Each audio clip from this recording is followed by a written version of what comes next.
상악동 거상술 제가 이제 시연을 보여드릴 텐데, 이거 상악동을 이제 모형화한 건데 치과 의사 선생님들도 연습도 하고 그렇게 하시거든요. 분홍색 한 칸이 이제 상악동 하나라고 생각을 하고 4개 정도 연습을 할 수 있는 그런 모형이에요. 제가 이제 수압 거상 방법부터 하나씩 설명을 드릴 텐데, 수술에는 정말 이 도구가 정말 중요하거든요. 그래서 이제 그 수압거상 방법을 할 때는 수압거상을 위해서 태어난 특별하게 고안된 도구를 사용을 해야 돼요. 그래서 임플란트 회사들마다 이렇게 뭔가 기구가 마련이 되어 있고, 이거는 이제 덴티스 회사에서 수압거상용으로 만들어진 세이브 사이너스 키트고, 수압거상을 할 때는 수압거상으로 만들어진 특수하게 생긴 기구를 이용을 해야 점막이 찢어지는 것을 방지할 수 있다, 그렇게 생각하시면 좋습니다. 자, 그러면 이제 수압거상 방법을 제가 하나씩 해볼게요. 여기다가 이제 임플란트를 심을 건데, 제가 아까 말씀드렸죠, 치조정 접근 방법은 블라인드 테크닉이에요. 블라인드 테크닉이라는 말은 잇몸뼈의 높이를 제가 예측하면서 정확하게 뭔가 뚫는 게 아니라 이 잇몸뼈에 구멍을 내면서 상악동 안쪽으로 점막이 찢어지지 않으면서 물이 들어갈 수 있는 환경인지를 우리가 트라이 앤 에러를 하면서 찾아내야 돼요. 그래서 블라인드 테크닉인 거고, 찢어진지 안 찢어진지를 확신할 수가 없기 때문에 저는 뼈이식을 하지 않는다, 그렇게 생각하시면 좋아요. 자, 그럼 처음에는 임플란트 할 자리에 이제 치조정 접근 방법이니까 여기에 이제 임플란트 심을 구멍을 내야 되거든요. 처음에 이제 임플란트 심을 자리 어딘가에다가 구멍을 살짝 내줍니다. 이렇게. 이거 할 때 이제 확 쑤셔버리면 상악동 점막이 찢어지니까 임플란트 식립할 자리는 이렇게 간단하게 구멍을 내주는 거예요. 블라인드 테크닉이라고 말씀드렸죠. 잇몸뼈 높이가 얼마가 되는지를 정확하게 예측하기가 어렵기 때문에 이렇게 특수하게 고안된 스타퍼라 그래서 이렇게 요거를 장치를 끼우게 되면 요 밑으로는 더 이상 드릴이 들어가지 않게 되니까 안전하게 실수를 할 수 있는 게 고안된 장치예요. 그럼 요거부터 이제 드릴을 해서 상악동 점막이 찢어지지 않게 잇몸뼈에다가 구멍을 내야 됩니다. 이렇게 해서 좀 내볼게요. 이렇게 보시면, 자, 보이시나요? 제가 임플란트를 심기 위해서 잇몸뼈에다가 구멍을 냈는데 이 분홍색 살이 안 보이죠? 그러니까 아직까지는 상악동 점막이 드러나지 않은 거예요. 이거를 환자분 입안을 제가 이렇게 하면서 봐야 되니까 어려운 거죠. 블라인드 테크닉입니다. 그래서 이제 그거보다 하나 더 긴 거를 가지고 점막에 구멍이 날 때까지 찾는 거예요. 볼게요. 하면서 자세히 보면 아직까지 분홍색 점막이 드러나지 않았죠? 이제 조금 더 긴 거를 꼽아 가지고 드릴이 이렇게 더 길게 나올 수 있게 또 구멍을 내기 시작하는 거예요.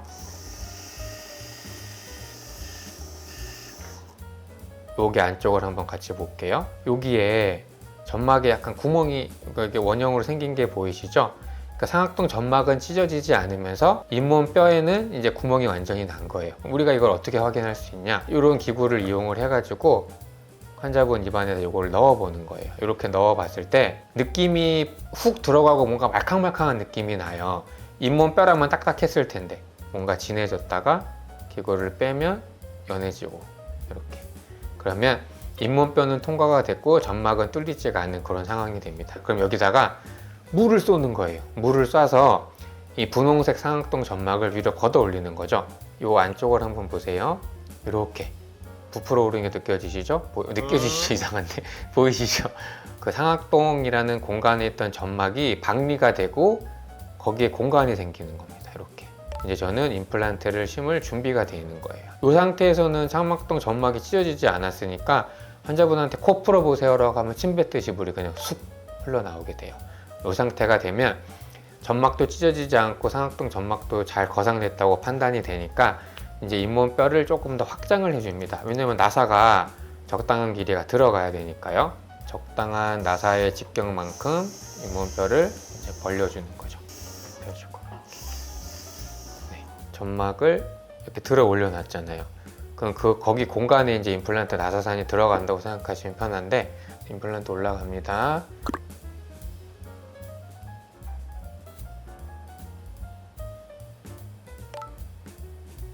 점막이 찢어지지 않은 상태로 물이 점막을 들어올린 상태에서 나사산이 들어갔어요. 그러면 그 높이만큼 뼈가 자동으로 만들어지는 원리가 수압거상의 방법입니다. 자, 이제 두 번째는 치조정 접근법 중에 이제 망치질을 이용한 방법을 할 텐데, 망치질을 이용한 방법을 제가 말씀드렸던 거는 내가 갖고 있던 잇몸뼈를 부러뜨려서 상악동 안으로 올린다 그랬어요. 그 부러뜨릴 잇몸뼈가 남아있기까지는 상악동 점막이 천공되지 않을 수 있는 특수한 기구를 이용해서 어느 정도 드릴을 해줘야 되거든요. 처음에 저희가 했던 것처럼 이제 잇몸뼈에 구멍을 내는 것부터 좀 해보겠습니다.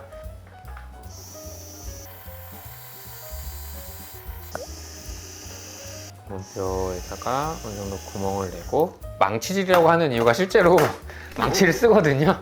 이게 정형외과 선생님들이랑 이 구강외과 의사들이 잘 쓰는 망치인데, 특수하게 생긴 도구를 이용을 해서 내 잇몸뼈를 부러뜨려야 되잖아요. 그러니까 이렇게 해놓고서는 망치질을 해서 내 뼈를 부러뜨리는 거거든요.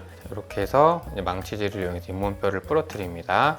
이렇게 통통 이렇게 치면 훅 올라가는 느낌이 들 때가 있어요. 그러면 안내를 보면 보세요. 이렇게 잇몸뼈가 부러져 가지고 상악동 점막에 여기 뭔가 이렇게 볼록 튀어나온 게 보이시죠? 그러니까 내가 가진 잇몸뼈를 부러뜨려서 상악동 안쪽으로 이제 밀어 넣을 준비가 되어 있는 거예요. 그러면은 이제 임플란트 나사산을 안으로 집어 넣으면 됩니다. 이제 임플란트가 들어가면서 내가 갖고 있던 잇몸뼈가 임플란트 머리 위에서 이렇게 두더지처럼 올라가는 거거든요. 이거를 제가 나사를 조금 더 조여 보겠습니다.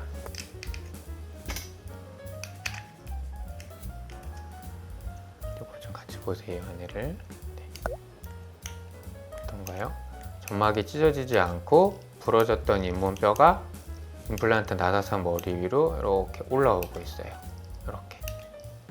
그러면 상악동 거상술 중에서도 망치질을 이용하는 방법으로 내 잇몸뼈를 임플란트 머리 위에 올림으로써 상악동 안에서 임플란트 나사산 머리 위로 충분하게 이제 뼈가 만들어지는 거를 망치질을 이용한 오스테오톰 방법이라고 합니다.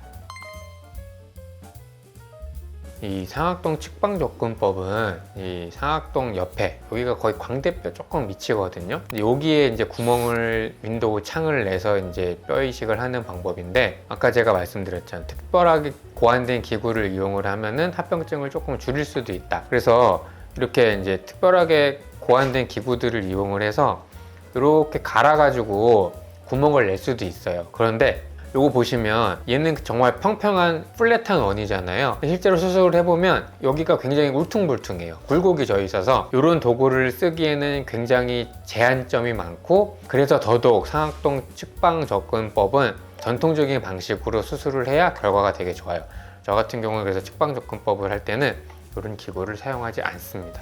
임플란트를 여기다를 해야 되는데 잇몸뼈 높이가 한 1, 2mm 정도밖에 안 되는 그런 상황을 가정을 하고, 여기에 제가 측방 접근법을 위한 윈도우를 만드는 것부터 좀 보여드릴 거예요. 윈도우를 만들 때에는 라운드 버라 그래서 과에서 이제 뼈를 갈 때 쓰는 드릴인데, 이거를 이용을 해서 여기에 이렇게 창을 만들어요. 수술을 할 때는 실제로 저희가 이제 수술할 때 소독된 연필인데, 환자분 광대뼈 밑에 상악동 측벽이라고 하죠. 거기에 이렇게 내가 만들 윈도우만큼을 이렇게 그림을 그려놔요. 이런 식으로. 그 다음에 이 원을 따라서 뼈를 제거를 해서 윈도우 창을 만들어 주기를 시작을 합니다. 보겠습니다.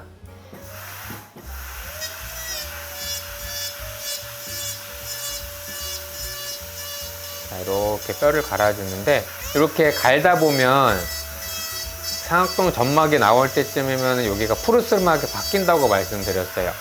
그런 게, 요거는 모형이라서 핑크색이니까 핑크색이 보일 때까지 이렇게 계속 갈아줍니다.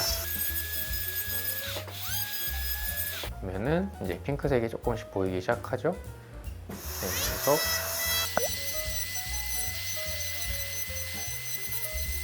정말 푸르스름한 게 좀 보이는 것처럼 느껴지시나요? 이제 정말 조심해야 되는 게, 이게 점막에 닿아버리면 점막이 찢어지고, 또 우리 수술할 때나 치과 치료 받을 때 석션 하잖아요. 물을 빨아들이는 거. 치위생 선생님들이 석션을 되게 조심해야 되는 게, 석션을 막 하게 되면은 점막을 석션하면 점막이 찢어져요. 여기서부터는 정말 모두가 다 주의를 기울여야 되는 단계예요.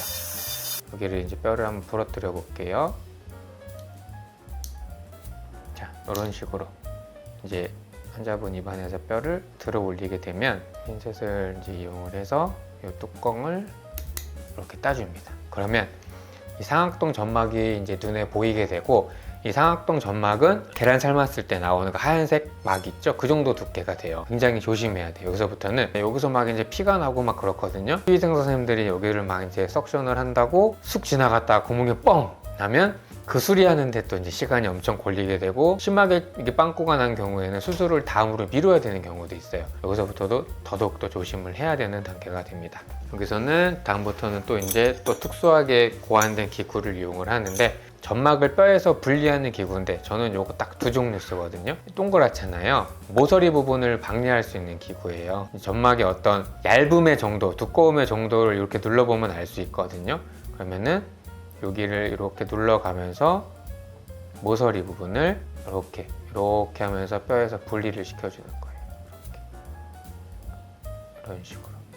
자, 모서리가 박리가 다 됐다고 하면은 이제 본격적으로 상악동 점막을 박리한다, 거상한다. 상악동 점막을 거상시켜주는 거예요. 흑자처럼 생겼죠? 이렇게 해서 바닥부터 상악동 점막을 쓱쓱 올려줍니다. 이렇게. 주의를 해야 될 거는, 제가 지금은 기구를 이렇게 들었다 놨다 하지만 반드시 이 안쪽 뼈에 붙인 상태로 점막을 들어줘야 돼요. 이렇게. 이런 식으로 점막을 쭉 거상을 하면, 이게 모형이라서 그렇지만 여기 보시면 여기 위를 한번 볼까요? 이런 식으로 뼈에서 점막을 박리를 하는 거예요. 이렇게 들어주는 겁니다. 상악동 저 안쪽까지 쭉 박리를 하게 되면 이제 이렇게 안쪽에 뼈이식을 할 수 있는 공간이 만들어지는 거예요. 이 안에다가 뼈이식을 하게 됩니다. 그래서 앞에서는 이제 상악동 거상술의 이론적인 거를 이제 세 가지로 나눠서 설명을 드렸다면, 이번 동영상에서는 이제 모형을 통해서 치조정 접근 방법 중에 수압 거상법, 망치질을 이용 방법, 그다음에 측방 거상술 이렇게 설명을 드렸어요. 이렇게 이제 수술하는 거를 직접 보여드리면 환자분들께서 상악동 거상술이란 수술을 받게 됐을 때 어떤 수술을 하게 되는지 미리 알고 가니까, 이 정도 수술이구나, 조금 오늘은 불편할 수 있겠네 예측할 수도 있고, 중요한 거는 모든 상악동 거상술이라고 해서 반드시 뼈이식이 필요하지는 않다. 이건 정말 핵심입니다. 왜냐면 말씀드렸듯이 이 상악동 점막이 찢어지거나 그 찢어진 틈을 타서 뼈이식 해놓은 게 흩어지게 되면 상악동염이 되고, 그거는 가끔 가다가는 정말 전신마취하고 이비인후과에서 수술해야 하게 되는 경우도 정말 많아요. 상악동 거상술은 어렵고 또 비용도 또 추가로 들어가는 수술이기 때문에 안전하고 예지성이 있으려면 잇몸뼈의 높이에 따라서 정확하게 프로토콜화된 치과, 저희 치과에서 수술을 하시면 좋을 것 같습니다. 감사합니다.